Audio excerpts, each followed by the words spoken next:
প্রথমে আসি যেটা শব্দটা কম্প্রোমাইজ।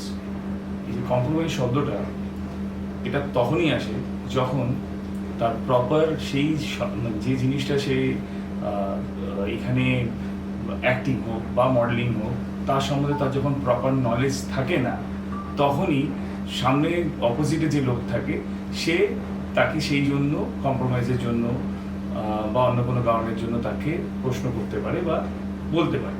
কিন্তু যদি সামনে মানে যে আমার মডেল বা অ্যাক্টার, সে তার নিজস্ব নলেজ, মানে ধরুন মডেলিংয়ের নলেজ বা অ্যাক্টিংয়ের নলেজ সম্বন্ধে, সেটা ক্যামেরা সেন্স, লাইট সেন্স, নিজের মডুলেশনস, অভিনয়ের যে দক্ষতা, বা মডেলিংয়ের ক্ষেত্রে যদি র্যাম্পের ক্ষেত্রে হয় তো প্রপার র্যাম্প ওয়ার্ক সম্পর্কে ধারণা, যদি ক্যামেরার শুটে যখন শ্যুট করে, প্রোডাক্টের শ্যুট করে, সেই শ্যুটের সম্বন্ধে প্রপার ধারণা থাকে, তখন এইসব জিনিসগুলোকে তার সামনে না ডাইরেক্ট কেউ বলতে সাহস পায় না, কারণ সে জানে যে এ তৈরি হয়ে এসছে।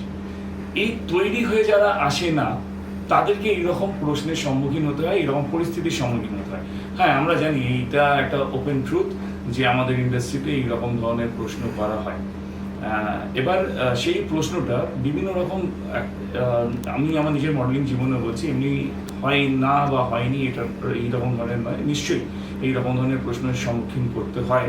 সেটা খালি আমাদের ফিল্ড বলেই নয়, সেটা কর্পোরেট ফিল্ডেও আছে এবং যে কোনো ফিল্ডেই আছে। সেই প্রবলেম যা বা এইরকম ধরনের সমস্যা যদি কখনো হয়, সেটাকে কিভাবে সমাধান করবে সেটা তার একান্ত ব্যক্তিগত ব্যাপার। আমি এটাই বলবো কি, স্বপ্ন দেখা কখনো বন্ধ করো না, সবসময় স্বপ্ন দেখো ইন পজিটিভ ওয়ে। আর আমার তো এখান অবধি পৌঁছাতেও মানে আমার কোনো কম্প্রোমাইজ এই জন্য আমি বলবো করতে লাগেনি। এই একটা ইন্ডাস্ট্রি আমি যা দেখেছি, ছোটোবেলা থেকে অবজারভেশন করেছি, যেহেতু আমি একটু লেট স্টার্ট করেছি, কিন্তু আজকে আমার বাড়ির থেকে আমার মেয়ে, আমার বাচ্চা আমার সঙ্গে রয়েছে, তো আমি কি করে বলবো এটা কম্প্রোমাইজ। আর কোনো কর্পোরেশনে কোথাও বাচ্চা বা ফ্যামিলি অ্যালাউ নেই, কিন্তু এখানে আজকে আমার নিজের মেয়ে সঙ্গে রয়েছে, আমার সাপোর্টে দাঁড়িয়ে আছে, তো এর চেয়ে ভালো জায়গা আমার মনে হয় হতে পারে না। আচ্ছা দাদা, আপনার কাছে আবার যাবো। সরকার তো বদলেছে,